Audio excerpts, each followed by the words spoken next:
Salut tout le monde, bienvenue dans ce tout nouveau podcast, j'espère que vous allez bien, c'est le D, David K et aujourd'hui on se retrouve pour parler de la future et nouvelle édition Gloire à la Team Rocket. Installez-vous confortablement, prenez votre petit café, votre petit thé chaud de l'hiver et c'est parti. Bon, ces derniers temps on a eu énormément de vidéos sur la plateforme de YouTube nous parlant de cette fameuse édition Gloire à la Team Rocket, on va un petit peu faire le tri ou du moins vous donner toutes les informations concrètes qu'on a et ensuite on partira un petit peu sur le côté théorie de ce qu'on pourrait avoir parce que j'ai eu pas mal de retours de votre part et il y a des choses qu'on veut pas voir. Bon, déjà, la première information que tout le monde a, c'est que le nom de cette édition devra être Gloire à la Team Rocket. La deuxième information la plus importante qui vient un petit peu de pop, c'est qu'on a une date de sortie. Cette date de sortie serait logiquement courant avril. Alors, j'ai pas envie de vous dire que ce sera le 17 avril parce que, en vérité, les dates comme ça de sortie, elles peuvent changer, elles peuvent être décalées, etc., etc.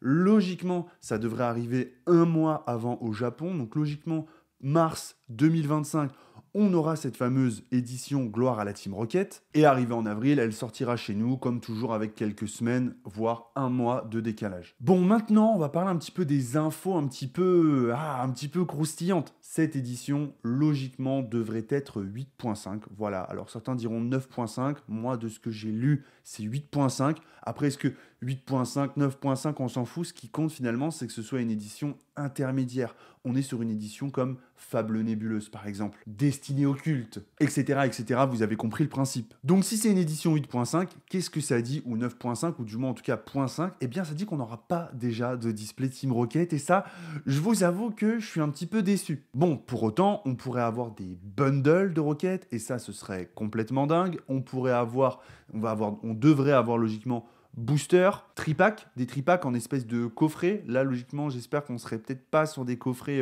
classiques. On devrait avoir les fameuses mini-tins, donc pareil, display de mini-tins. Et pourquoi pas ? Et là, on part sur théorie. Attention, je l'espère de tout mon cœur, de toute mon âme, je croise les doigts. Pourquoi pas une ultra premium de Rocket ? Les dernières ultra premium, elles sont sympas, la Terrapagos, la Amphinobi, mais c'est pas une ultra premium de Rayquaza. C'est pas une ultra premium de Mewtwo.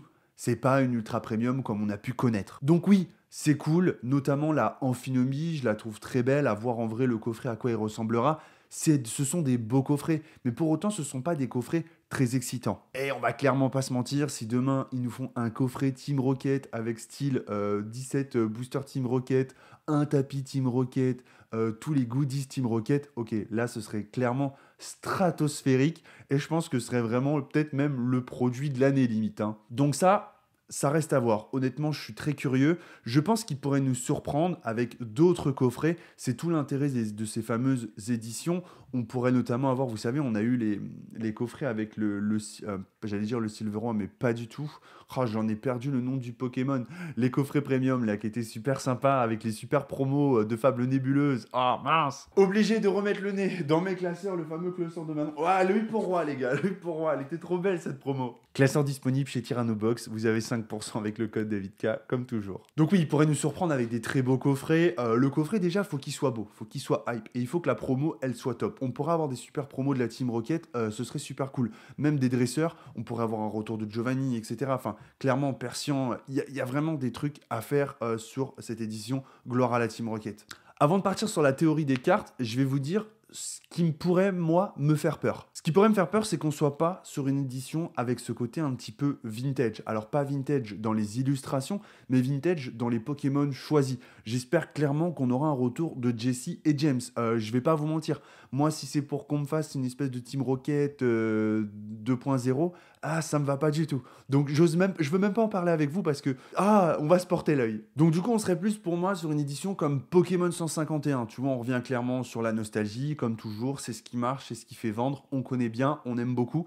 Donc, moi, je voudrais clairement un retour aux sources avec de la Team Rocket clairement vintage. Si, je dis bien si on pouvait éviter tout le côté couronne stellaire, tout le côté des couronnes, là, tout ça, on va pas se mentir, je pense que il y a des très belles alternatives sur le bloc EV, je pense à Terrapagos, l'une des dernières qui est sortie, qui est incroyable, qui est magnifique.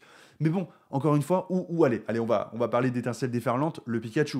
On va pas se mentir, tout le monde, le Pikachu il est très beau, le Pikachu alternatif. Mais si on avait pu l'avoir Sans la fameuse couronne, on aurait tous dit ok, la fameuse couronne, on jette. Sans la couronne, c'est validé, je le prends comme ça. Donc je sais, ça fait un petit peu beaucoup. On voudrait revenir sur des illustrations un petit peu vintage, être un petit peu surpris, avoir des belles surprises sur les coffrets, les packaging choisis. Bien sûr, on veut que l'édition, elle soit solide. Et pour que cette édition, elle soit solide, il y a deux facteurs. Un des facteurs qui a déjà été révélé, c'est qu'on pourra avoir le retour des Pokémon dresseurs. C'est-à-dire que vous aurez la petite illustration du dresseur sur le côté droit. Donc ça, c'est déjà connu. Ça avait déjà été fait. Personnellement, je trouve ça très vintage, très japonais. Je trouve ça super cool. Ça me fait penser un petit peu, si je vous dis pas de bêtises, alors c'était peut-être pas les decks Néo, c'était peut-être pas les decks Néo en japonais, mais il y a des decks très vintage où vous avez les dresseurs sur le côté, sur toutes les cartes, et je trouve ça juste formidable. Logiquement, on devrait avoir le retour de ce côté un petit peu dresseur, donc pourquoi pas. Je vous arrête tout de suite, on n'aura pas un retour des bords jaunes. Certains m'ont dit, ouais, David, peut-être qu'on aura le retour des bords jaunes, machin. Non, je pense pas que Pokémon Company va s'amuser à changer les frames, etc. et nous refaire des bords jaunes. Je pense que les bords jaunes, faut clairement oublier.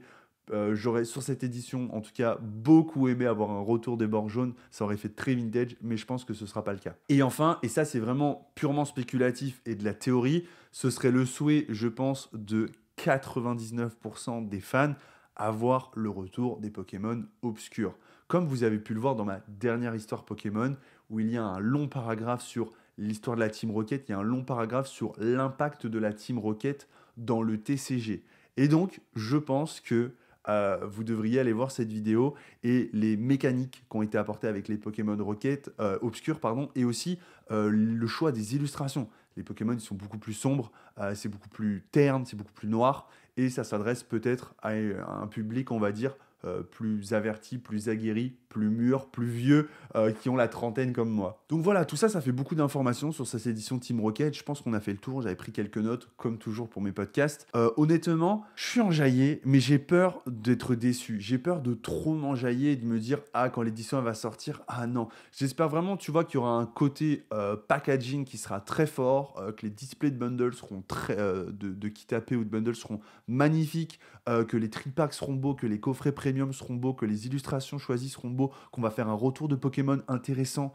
Donc bon, je pourrais dire le seul truc qui m'a finalement rassuré jusque-là, c'est cette cinématique qu'on a eue et que je vous ai remis d'ailleurs dans l'histoire encore de la Team Rocket qui est disponible sur la chaîne où on voit ce logo Rocket un peu vintage qui crépite et le Mewtwo qui passe dedans. Ce Mewtwo, il annonce indéniablement qu'on aura du Pokémon donc légendaire, qu'on aura Mewtwo dedans, donc on peut donc concrètement, je l'espère, s'attendre aux Pokémon de la première gène, et ça, ce serait fantastique. Et bien voilà pour ce podcast, je tenais à faire un retour avec un podcast avec un sujet toujours plus palpitant, un sujet qui vous plaît.